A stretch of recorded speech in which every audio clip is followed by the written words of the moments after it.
Good morning. Welcome to your Thursday morning, early morning intuitive guidance. I'm Dr. Bonnie Nussbaum, America's kick-ass coach and psychologist.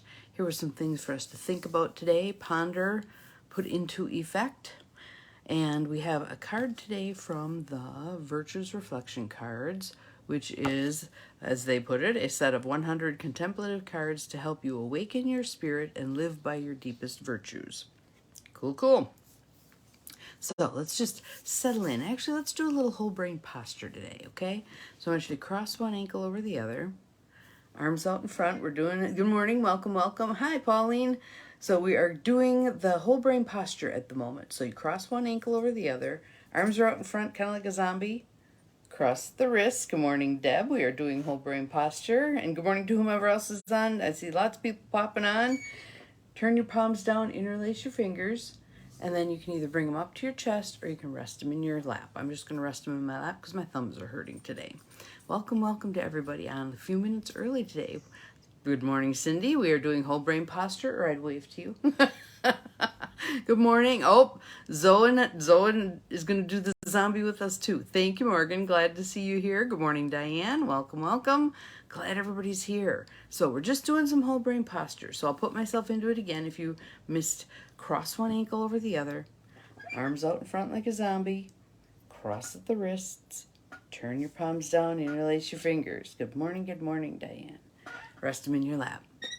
What this does is it forces your brain to fire on both sides. Sometimes when we're feeling sluggish, when we're feeling off kilter, when we're feeling like a half-wit, our brain isn't communicating well between the two hemispheres. So this posture forces your brain to fire on both sides and gets you thinking in a whole-brained kind of way. So I thought that'd be a great way to start for our card today. So just some nice deep breaths right here.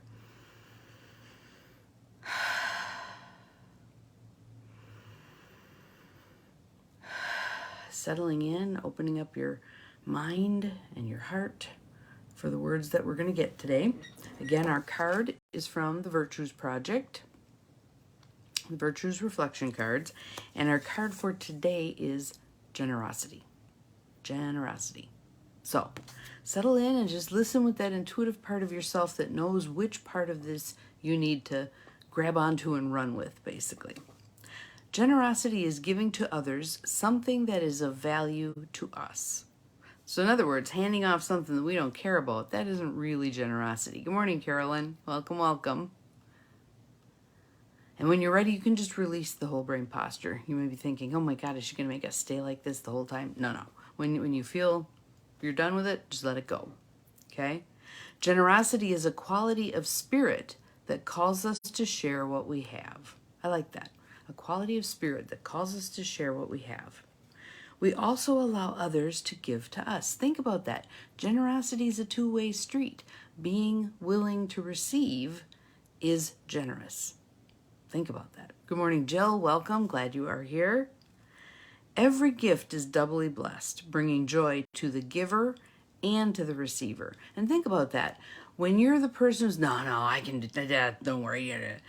You're denying the other person the opportunity for that joy of being the giver, that joy of being of assistance. Be willing to be gracious and say, thank you, I'd appreciate that. Just thank you, I'd appreciate that. Enough. You don't have to say any more. You don't have to then do for them, because true givers get it that I give to you, you give to someone else, that someone else gives to someone else, that someone else gives to someone I know, and that someone gives to me. It all comes out in the wash. So we do not have to imagine this gigantic scoreboard in the sky. Well, there, I did a good thing. Now that person owes me one. Let that go. Let that go. Just do your good and allow it to be. Again, every gift is doubly blessed, bringing joy to the giver and the receiver. Generosity helps us to give time and attention to the feelings, needs, and views of those around us. And I want to, good morning, Gwen, glad you are here. I want to make a plug for the idea that giving stuff isn't the greatest thing that we can do. Giving time and attention is hugely more valuable and valued. All right. So it might be just taking someone to get their hair cut, or being willing to go for a walk with somebody, or stopping when you're walking through the neighborhood if there's someone sitting on the porch, having a conversation. That's what true neighborhoods used to be. Now most people don't even know who their neighbors are. We need to recapture that piece, because together we're strong. But when we're all these little isolated people in our own individual houses, we're not very strong. We're not very strong. So reaching out and making those connections is going to be huge over the next span of time. All right? Let's see here. Generosity springs from a sense of abundance and gratitude for the limitless richness of life. It's an abundance thing. It is not a scarcity thing. When we come from scarcity, when we believe there's not enough to go around, we start hoarding. We start hanging on to things too long. We start hanging on to our own energy too long. When we believe, well, I only have so much bandwidth. Practice being that hollow reed so the energy comes through you. It's not depleting your own energy. It's coming through you from limitless source. All right? So we need to take good care of ourselves, but one of the best ways to take good care of ourselves is becoming that hollow reed so things move through us, not from us. All right? We give cheerfully without expecting anything in return. Ding, ding, ding, ding. We are receptive to blessings. Generosity encourages us to share the bounty. So when we are receptive to blessings, one of the things that we can do is talk to other people about our blessings. Ask other people about their blessings. When we're all talking in that regard, the whole energy of everybody is uplifted. Okay? Jill says her audio isn't working. You have a great day too, dear. Yep. Hopefully the replay will have sound. Then the quote is from Mahatma Gandhi. The fragrance always remains in the hand that gives the rose. So in other words, you get the benefit also of having given. Practice of generosity. So here are some I statements. I'll repeat them each twice. And if one of them grabs you, write it down and make it your mantra for today. Okay? I willingly share with others. I willingly share with others. I give fully and freely. I give fully and freely. I listen to others with openness and receptivity. Instead of going into a conversation with an agenda, I listen to others with openness and receptivity. That childlike curiosity and wonder about, I wonder why they feel this way, think this way, believe this. I'm going to see what I can learn about this. I am a cheerful giver. I'm a cheerful giver. There's a huge difference between that reluctance, fine, you can have it, and here, take this. All right? I willingly receive all the bounties life offers. I willingly receive all the bounties life offers. And many people have this mistaken idea that somehow they're not worthy of receiving. Garbage, garbage, garbage. That's not what that biblical passage means anyway. If you want to do some research on that, that would be really, Lord, I am not worthy to receive you, blah, blah, blah. Look it up, learn what's behind that. It's not that literal interpretation that people make that we're unworthy, all right? So, I willingly receive all the bounties life offers. And life is very generous. So sometimes we do have to wrestle with, why am I receiving so much? The truth is, everyone can receive so much. We need to help each other open up to receiving and allow that to become the flow that gets everything moving. We're kind of stopped up and constipated at this point in terms of receiving and giving, and so we need to get the flow going, all right? So maybe this card serves as a giant laxative. I am thankful for generosity. It helps me give and receive abundantly. I am thankful for generosity. It helps me give and receive abundantly. So I'd like you to think about your day today. What opportunities are you going to have to give and to receive? There will be opportunities. There certainly will be. And part of it may be clearing the lenses on your psychic glasses so that you can actually see those opportunities. Ooh, here's a chance to give to somebody. Here's a chance to do some good. Let someone into traffic. Open a door for someone who's carrying one of those baby carriers. Whatever it's going to be, just do something that's a giving kind of a thing. Call somebody. 40% of American seniors are pathologically lonely. 40%.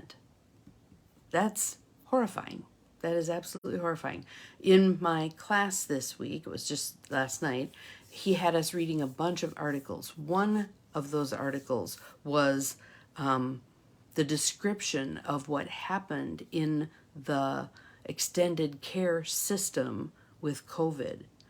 There were hundreds of thousands of people who died not because of COVID, but because of the crisis of neglect in the nursing homes, the assisted livings, etc.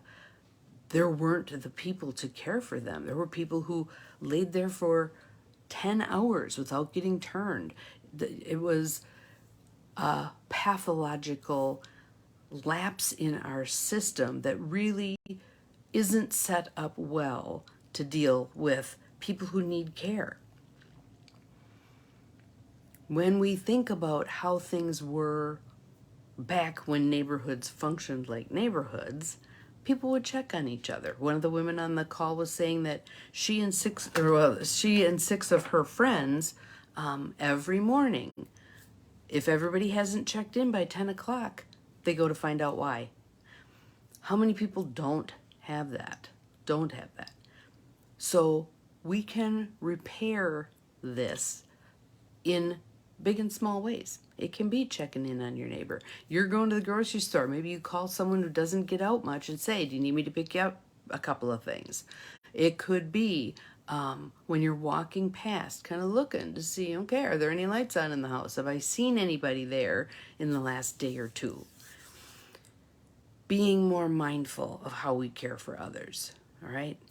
Obviously, the method I'm learning about and intending to use is creating a community where we live very closely together and we do things together. We garden together, we walk together, we have some meals together. Not all meals, but some meals. We need to have more connection. This, again, like I've talked about, this fierce independence that we've been bred to believe is a good thing isn't always a good thing. And those who don't know how to ask for assistance oftentimes get hurt and end up being dependent, which is exactly what they didn't want because of that malignant independence. When we acknowledge our interdependence, I can do for you, you can do for me, we can do for others, others can do for us, then things flow much better, and on average, people live 10 years longer. 10 years longer. That's not negligible, right? So, and we all have those, what do they call them? I call them precipitating events. They call them something else.